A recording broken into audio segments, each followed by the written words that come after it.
So with the upcoming release on the 6th of June, black and white set, we have a new situation in Japan where we have what's been quite common in China, which has been the thick pack, or as some people like to call it, the fat pack of 30 cards in one pack.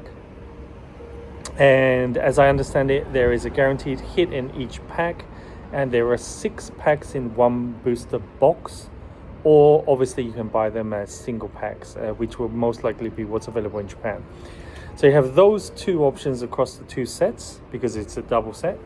And then you have your standard booster box, which is your 30 cards, 30 packs, 5 cards per pack in 2 separate booster boxes for the 2 sets. Now, I'm not super clued up on this stuff, but Gen 5 is probably not the most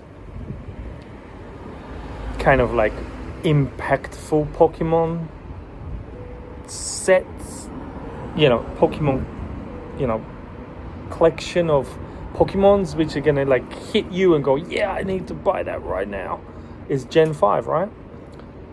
And so they need to do something with it. They need to make it a little bit kind of like FOMO. They need to like kind of like step it up a bit, and I think they've done a good job. But you got 300 hits. You kind of basically, if my understanding is right, you're turning an SR into a level of an AR, and an AR into a level of a triple R card. You're kind of diluting. It's like basically you have a currency and you let a currency go for 200 years, and it starts off at pure gold, and then you start adding a little bit of nickel, a little bit of copper in there, and you make the gold coin a little bit less valuable. Over 200 years later, that gold coin is not worth what it was there. It's the same as the Roman times. It's doing the same with black and white as I can see it. It's not a strong set, so they've gone gun-ho on it. And I do like some of the cards in there which have been revealed so far, and some of the texture to the new kind of variant that they've got.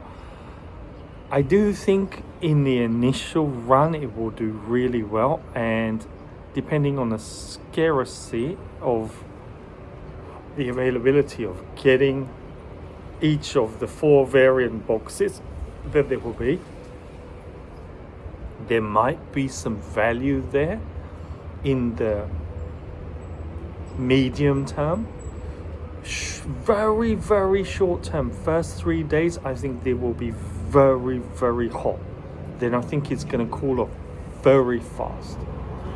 And then I think, depending on what those new variant cards and what out of those 300 cards that they're saying are rare cards, what is hard to pull and what looks really good, where they really went to town and did the artwork on unpopular Pokemon, that will be the make or break of this. This could be an outstanding set still, could be totally wrong on this, or this could be something which is medium cooked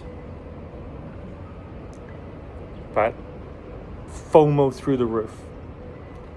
I'm still holding out on the September set, which is the Mega Charizard set coming out September. I think that could be really hot.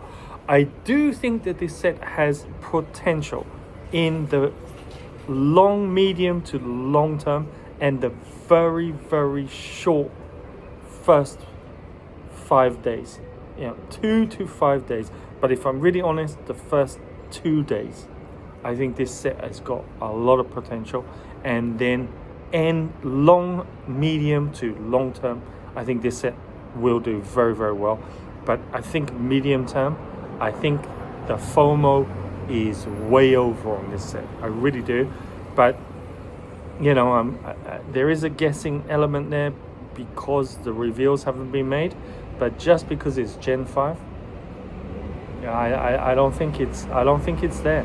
That's why I think they've gone to town on this and made the 4 different kind of booster set options available using the Chinese mega packs, 30 cards in one pack.